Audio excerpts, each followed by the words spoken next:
Bienvenue dans Être Soi, le podcast pour entreprendre et façonner sa vie. Je m'appelle Julie, je suis entrepreneur et podcasteuse et chaque lundi, je te propose des conseils et des interviews pour que ton business soit au service de ta vie. Une de mes missions, c'est de t'aider à utiliser le podcast pour transformer tes auditeurs en clients. Je te partage aussi mon aventure d'entrepreneur, mes conseils en marketing digital et plus encore. Pour ne manquer aucun épisode, abonne-toi sur ton application de podcast préférée pour avoir ta dose d'inspiration et de motivation chaque semaine. Mais juste avant de commencer, j'aimerais te présenter le sponsor de cet épisode. Il s'appelle Shine. Et oui, c'est la première fois que l'on a un sponsor sur le podcast Être Soi. Shine, c'est la néobanque des entrepreneurs indépendants.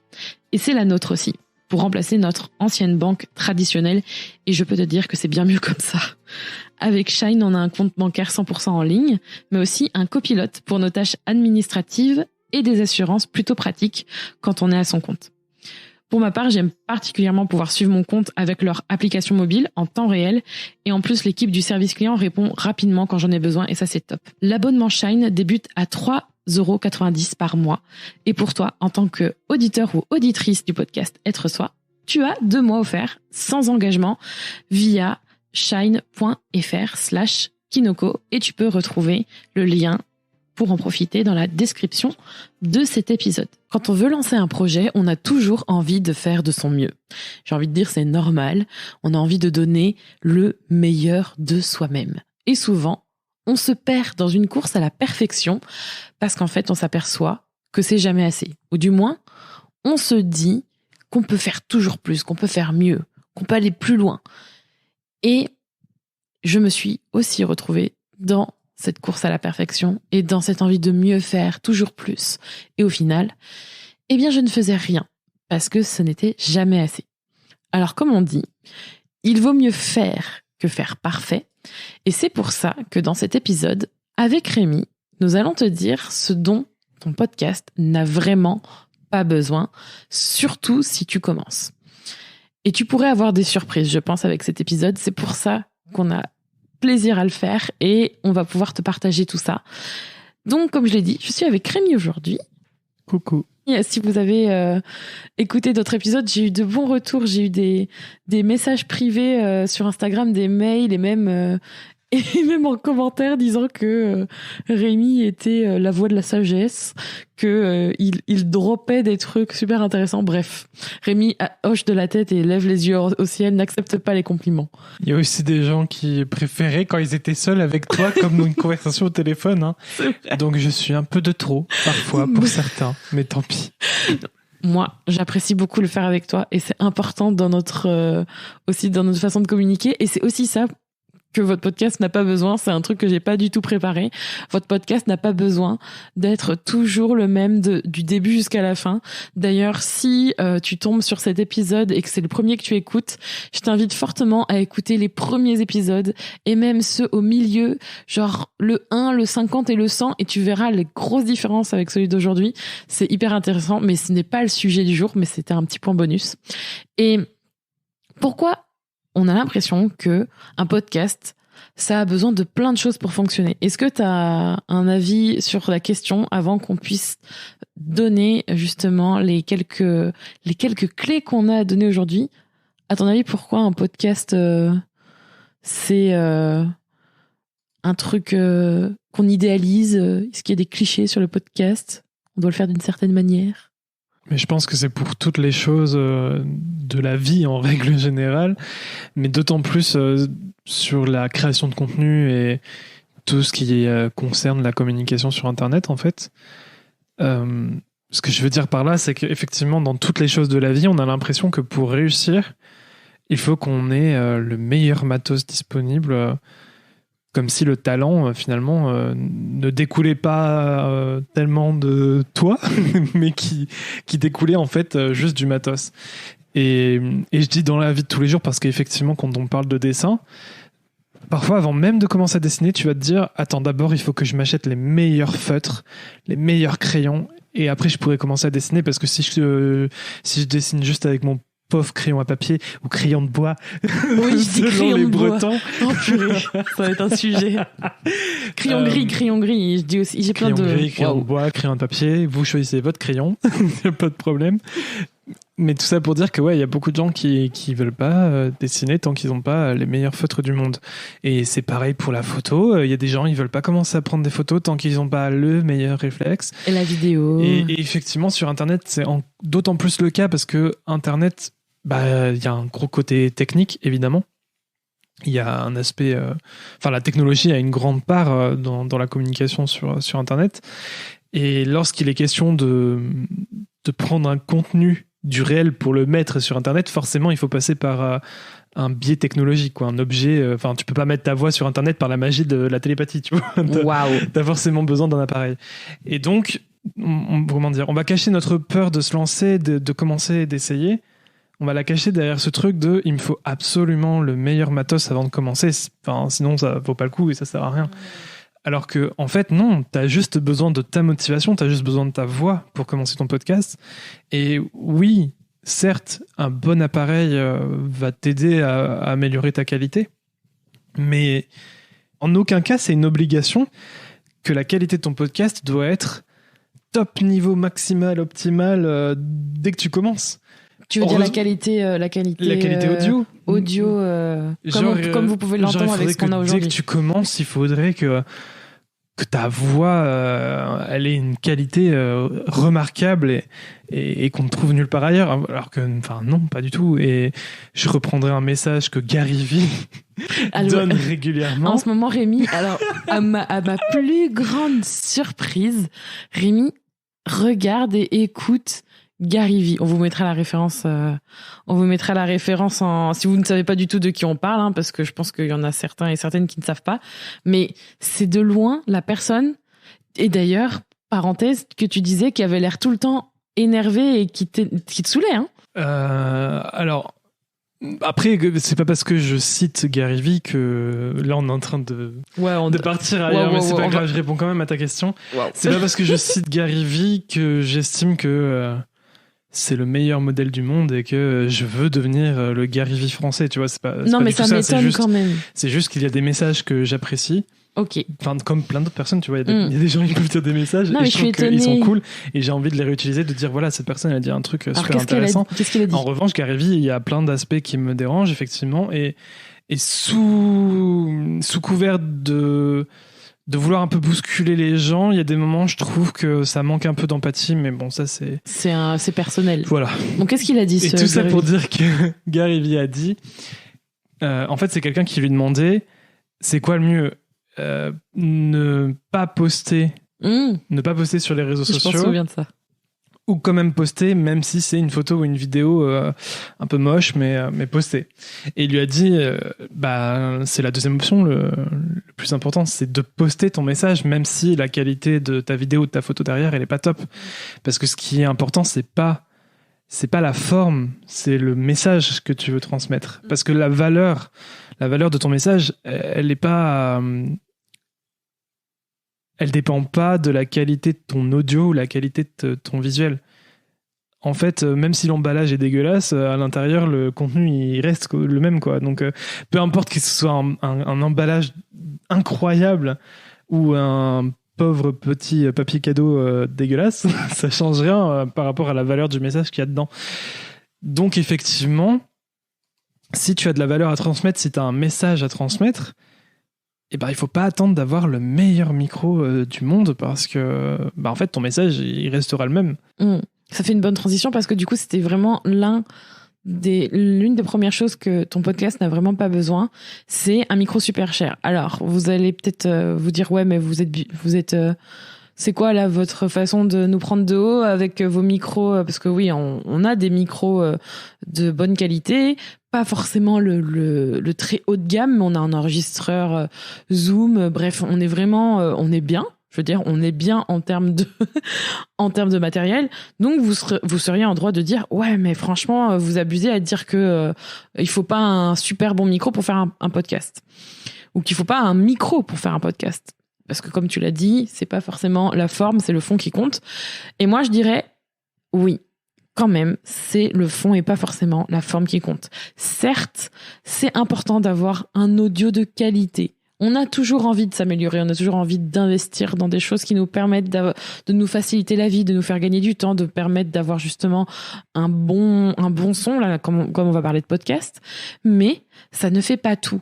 Et souvent, quand on me demande « Ouais, mais Julie, t'as quoi comme micro à me conseiller ?»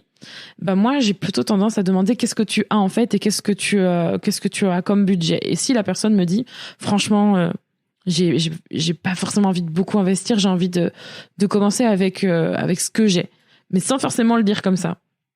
Et ben souvent, et je l'ai déjà dit d'ailleurs dans un épisode, je le mettrai en description, pour commencer un podcast si vous êtes débutant, commencez avec ce que vous êtes en train d'utiliser pour m'écouter. Peut-être que c'est votre ordi, peut-être que c'est votre téléphone. Et pour l'anecdote, nous, un jour, donc je vais pas raconter toute l'anecdote, je l'ai raconté avec Rémi, on l'a raconté sur Instagram, je vous mettrai le lien de la vidéo dans la description de cet épisode.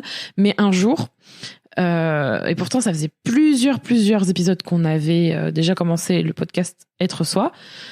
Un jour, Rémi est monté sur Paris pour m'aider et il devait ramener du matériel pour enregistrer un épisode avec quelqu'un.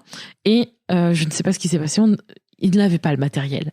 Donc, on s'est retrouvés comme deux clampins en train de se dire, qu'est-ce qu'on fait ? Est-ce qu'on doit racheter du matériel pour enregistrer cet épisode avec cette personne qu'on avait pris rendez-vous, on s'était déplacé, ou est-ce qu'on faisait avec autre chose ?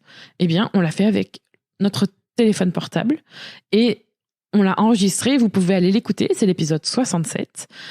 Et c'est un épisode qui est loin après le début du podcast. Et pourtant, on peut enregistrer avec son téléphone et ça fait des épisodes de qualité. Est-ce que ça fait de notre podcast un podcast bas de gamme et qui est creux, vide et pas de qualité ? Parce que quand on parle de qualité, on a tendance à confondre deux choses. On a tendance à confondre le contenu et l'outil, en fait, la forme, en fait, ce qui nous permet, en fait, de créer. Et la qualité, la qualité audio, elle est là, mais la qualité vraiment qui prime avant tout, c'est quand même votre contenu. Donc, vous n'avez pas besoin d'un micro super cher pour commencer. Commencez avec ce que vous avez et c'est la preuve en est. J'aurais très bien pu continuer avec mon téléphone, je pense. Il y a d'autres façons d'optimiser de façon gratuite d'ailleurs votre audio. Et surtout, ne vous laissez pas bloquer par ça. Votre podcast n'a pas besoin d'un micro super cher pour commencer. Et deuxième chose dont il n'a pas besoin, votre podcast, et ça c'est un truc je trouve qui est pesant, surtout si vous avez envie de faire intervenir des gens, d'interviewer, de discuter avec des personnes, votre podcast, il n'a pas besoin d'invités prestigieux, il n'a pas besoin de personnes avec une grosse communauté, ni d'enregistrer à la capitale, sur place, en mode interview filmé. Ça, c'est un truc que je trouve super pesant parce que on se dit, ouais, en fait, c'est dans le truc de la comparaison. J'ai l'impression que, tu sais, il y a une espèce de comparaison province-capitale en mode, nous, à Bordeaux, par exemple, tu vois ? Il faut dire aussi que les podcasts à succès, entre guillemets, ou en tout cas ceux dont on entend le plus parler, les plus écoutés. La majorité d'entre eux, ce sont des podcasts parisiens. Alors forcément, ça nourrit un peu cette image-là que si t'es pas sur Paris, ça va être difficile de percer dans le milieu du podcast. Mais il y a quand même des exemples qui montrent que l'exception peut exister, avec par exemple La Matrescence, qui est un podcast bordelais et qui fonctionne extrêmement bien. Puis il y en a plein d'autres. Je suis sûre, il y en a plein d'autres. On n'a pas la liste, mais il y en a forcément. Et en fait, c'est dommage. Alors, j'apporte toujours de la nuance dans ce que je dis, et je pense que Rémi, c'est la même chose. Oui, ça fait super plaisir, et moi la première, de parler avec des personnes que j'apprécie, avec qui j'aimerais discuter, et si elles ont une grosse audience ou qu'elles sont prestigieuses, c'est-à-dire qu'elles sont reconnues, que ce sont des personnalités publiques, etc. Ça fait plaisir. Franchement, je vais pas dire le contraire, et ce serait mentir de vous dire que j'ai pas des noms d'invités qui ont une grosse audience sur ma liste de personnes qui vont arriver dans Être Soi. Mais est-ce que c'est l'audience qui est la raison pour laquelle tu viens vers eux ? Pas du tout. Et en fait, c'est là où il faut faire la part des choses. Est-ce que vous allez vers ces personnes-là vraiment parce que vous cherchez à optimiser avant tout, peut-être que comme moi vous les appréciez, mais c'est vraiment aussi vous dire ouais, mais quand même d'un point de vue stratégique, ça pourrait être intéressant. Votre podcast, il n'a pas forcément besoin de ça non plus. Vous pouvez très bien avoir des histoires incroyables, des contenus hyper riches avec des inconnus, et vous n'avez pas besoin non plus d'être sur place. Vous pouvez faire ça à distance. Je crois que 95% des interviews et des enregistrements que j'ai faits avec des personnes sur Être Soi à ce jour ont été faits à distance. Et ça n'en fait pas moins des épisodes de qualité. En fait, on revient toujours à la même chose que le premier point. Le contenu et le message est beaucoup plus important, et ce que la personne a à vous partager est beaucoup plus importante que son image. Donc on en revient toujours à cette espèce de comment on peut dire, d'emballage en fait, de première façade auquel on s'accroche parce qu'on pense que ça va être le truc magique qui va faire que son podcast va décoller. Et on en revient toujours à ouais, mais grâce à ça, je pourrais vraiment me démarquer, tu vois. Alors qu'en fait, honnêtement, je vous le dis, pour avoir suivi cette voie sur d'autres choses, parce que moi aussi j'ai fait cette erreur, je suis la première à avoir fait ça et d'en parler aujourd'hui, justement parce que on apprend de ses expériences. C'est pas Qu'est-ce que pour t'as ça. fait Avoir pas forcément avec le podcast, mais sur d'autres aspects par rapport à vidéo ou à certaines prises de contact. Je me souviens avoir eu cette réflexion c'est vrai que je l'aime bien, et en plus j'aurais à y gagner parce que cette personne, elle a de la visibilité. Et je trouve que c'est justement, avec le recul, je me dis, sur certaines choses, j'ai été au bout. Et à un moment donné, je me suis dit, ça y est, c'est bon, je l'ai fait. Du coup, ça va fonctionner, tu vois. Genre, c'est bon, ça ne peut que marcher. Et en fait, au final, non. Enfin, ça t'apporte pas forcément ce que tu attends. Donc, c'est plus une course à l'image, au succès et... Ouais, et puis si l'objectif derrière, c'est juste de gonfler ton audience... C'est ça. Je pense que ça fait partie, je sais pas si c'était dans tes points. Ah, il va venir flinguer mon plan. Je pense que ça fait partie des choses dont ton podcast n'a pas besoin, mais une grosse audience, ton podcast n'a pas forcément besoin d'une grosse audience. Tout dépend bien sûr de ton objectif derrière à la création de ton podcast, mais selon moi, peu importe l'objectif, à part si ton objectif en lui-même c'est d'avoir une grosse audience, mais bon, ça serait un objectif un peu. Si c'est pour vivre de ton podcast juste par la monétisation et la sponsorisation, oui, là va falloir une sacrée grosse audience pour vivre que de ça. Mais encore une fois, si ton objectif c'est de vivre ton podcast, c'est pas la seule façon de vivre de son podcast. Donc je pense qu'à moins effectivement d'avoir comme objectif d'avoir la plus grosse audience du monde, ce qui est pour moi, je dois l'avouer, un objectif un peu maigre. Là où je veux en venir, c'est que avoir une belle audience, à part gonfler ton ego, ça fait pas grand chose d'autre, quoi. Tu peux avoir effectivement, je sais pas, une audience de 100 000 personnes tous les mois qui t'écoutent, c'est bien beau. Mais si tu changes la vie, entre guillemets, de personnes parmi ces 100 000 personnes, si aucune des personnes qui t'écoutent parmi ces 100 000 personnes ressent un réel impact à l'écoute de tes épisodes, ne ressent aucune émotion, ne gagne aucune valeur, finalement, c'est quoi l'intérêt? Alors qu'en contrepartie, un podcast qui a seul une audience de 10 personnes qui écoutent chaque épisode, mais qui, parmi ces 10 personnes, t'en as un certain nombre qui gagnent vraiment et qui ressentent de la valeur à chaque fois et qui est vraiment très content d'écouter cet épisode parce que ça leur fait du bien, parce qu'ils sentent qu'ils vont mieux. Ça, pour moi, c'est ça l'important, et ce qui... Je sais pas ce que t'en penses. Non, mais je suis assez d'accord avec ça, et souvent on a aussi l'impression que c'est toujours pareil sur la forme. Si on n'a pas des milliers, voire des millions d'écoutes, on ne vaut rien, et ce qu'on fait n'a pas d'importance. Et ce serait mentir aussi de dire que j'apprécie pas que le podcast soit écouté presque. Je pense que cette année, on va faire 1 million d'écoutes.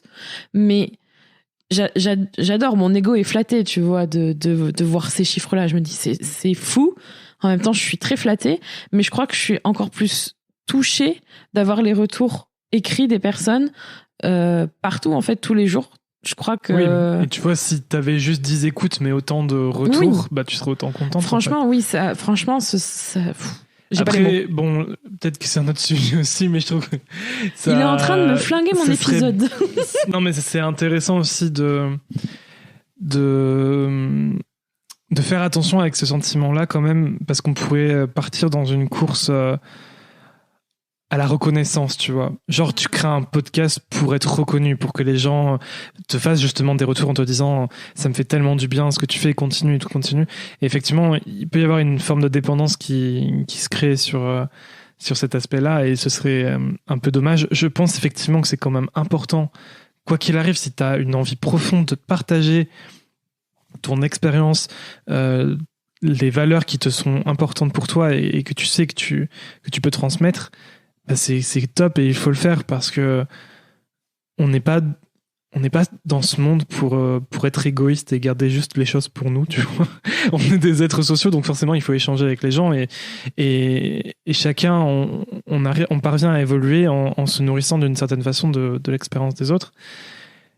Donc je pense qu'il faut trouver un juste milieu entre le fait d'être heureux de participer au bien-être des gens à notre mesure, à notre échelle, mais sans que ce soit non plus une course à la reconnaissance absolue, parce que je pense que ça peut être délétère sur le long terme, et tu peux ne jamais être satisfait de la valeur que tu donnes, en fait, tu vois. Parce que t'en veux toujours plus, tu veux toujours plus de retours. Ouais, mais je pense qu'avec le podcast, et du coup, c'est là aussi que je voulais aller, c'est que le podcast, c'est un média super intéressant, parce que il suffit juste d'avoir quelque chose à raconter, d'avoir un message à transmettre, et après, vous le posez là, et qui veut l'entendre l'entendra. Et c'est super, super puissant pour ça, parce que tout le monde a des passions, tout le monde a quelque chose à transmettre, tout le monde a envie, en fait, de parler à quelqu'un. Comme tu dis, on est des êtres sociaux, et le fait de justement faire passer son message est super important. Et souvent, justement, on se met, ouais, mais personne va m'écouter. Moi, j'y connais rien avec le matériel, tout ça. On sait pas trop comment faire. Et moi, ce que j'ai envie de vous dire, c'est que votre podcast, il a pas besoin d'énormément de choses, en fait, pour se lancer. On a tendance à se dire, ouais, il va me falloir des semaines, des mois, parfois même des années. On va mettre ça de côté. Et en fait, pas du tout. Et votre podcast, il a pas besoin de... Ouais, je pense à toute cette décoration, en fait, toujours cet emballage, en fait, tout ce surplus qui n'est pas nécessaire. Le fond, pour le coup, le fond est beaucoup plus important, et ça, vous l'avez déjà. Et si vraiment ça vous bloque, c'est pour ça d'ailleurs qu'avec Rémi, on a été vachement inspiré de faire ça. On a créé un bootcamp qui s'appelle Podcast Express, où on vous montre comment créer un podcast en moins de 6 heures. Donc clairement, et encore, je dis en moins de 6 heures parce que dans le bootcamp, il y a des moments où on va répondre à vos questions, etc. Donc vraiment, on a prévu 6 heures en tout, mais je suis sûre que c'est moins que ça. Et c'est pour vous prouver à quel point, eh bien, en moins de 2 jours, vous pouvez avoir vraiment le podcast de vos rêves. Et ça, on va le faire avec vous en live. Donc, il n'y a pas de bullshit. En gros, on s'est dit, on va faire ça, on va prouver que c'est possible, et on va créer un nouveau podcast avec vous en direct live. Donc, si ça vous intéresse d'en savoir plus et de participer au bootcamp, le lien est dans la description de cet épisode pour en savoir plus et avoir tout le détail. Et franchement, on est trop motivés de faire ça, parce que votre podcast, il a besoin que de vous, en fait. Et souvent, on a tendance à se dire, ouais, je vais faire un podcast. Ça m'est arrivé, je crois, au début, je m'en souviens. Je vais faire un podcast, mais je vais d'abord regarder un peu ce qui se passe et tout, voir sur les autres, ce que je pourrais faire pour me démarquer. Et souvent, on a tendance à se dire, ouais, je vais faire un truc différent, juste pour faire un truc différent, et pas faire vraiment sur le même sujet que la personne, parce que j'ai vraiment presque peur, en fait, qu'on m'écoute pas, parce que le truc est déjà pris. Et je suis contente de m'être écoutée quand j'ai lancé le podcast, et je m'en rends compte encore plus maintenant, qu'il s'appelle Être Soi. Mais vraiment, en fait, être toi suffit largement pour faire un podcast. Et c'est tellement épuisant de chercher à faire différent pour faire différent, de faire juste, en fait, de passer son temps à essayer de se différencier à tout prix, ou de chercher à faire pareil. En fait, les deux sont épuisants, je trouve. Soit de copier sans forcément s'en rendre compte, mais en suivant la formule magique qu'on a vue, soi-disant, c'est une formule magique, alors que ça n'en est pas une du tout. Soit essayer de se dire, il faut que je fasse différent, il faut que je fasse tout différent, c'est-à-dire, il faut vraiment que j'aille dans la direction opposée, il faut pas que je sois dans le même domaine, parce que sinon, on va pas m'écouter, parce qu'il y a déjà ça. Mais en fait, on en revient à ce dont tu n'as pas besoin pour ton podcast. Tu n'as pas besoin du matos exceptionnel et parfait. Tu n'as pas besoin de la recette magique et miracle pour soit te différencier ou faire le truc qui fonctionne parfaitement en faisant un podcast. Ce dont tu as besoin, c'est ta voix, toi. Et en fait, quand on parle de ta voix, c'est pas seulement ce qui sort de ta bouche. C'est pas la petite c'est pas que la petite sirène. Non, c'est pas seulement que la petite sirène.